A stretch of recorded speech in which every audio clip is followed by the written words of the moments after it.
যিদিনা প্ৰথম তোমাৰ হাতত ধৰিছিলোঁ সিদিনা মোৰ হাতখন নহয় বুকুখনহে কঁপিছিল। ইমান কিয় কষ্ট দিয়া, দুখ নেলাগেনে তোমাৰ মোক কষ্ট দিব।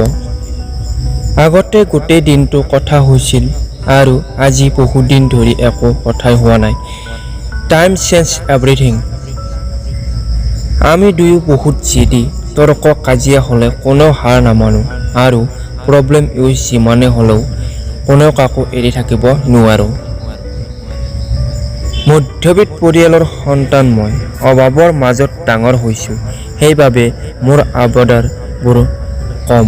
কিবা এটা বস্তুৰ অভাৱ হ'লে বহুত বেছি প্ৰয়োজনৰহে কওঁ, নহ'লে তেনেদৰে চলাই নিওঁ জীৱনটো। নাজানো কিয় বাট আজিকালি এনি টাইম মনটো বেয়া লাগি থাকে। বিশ্বাস আৰু সন্মান থাকিলে মৰম অটুট থাকে।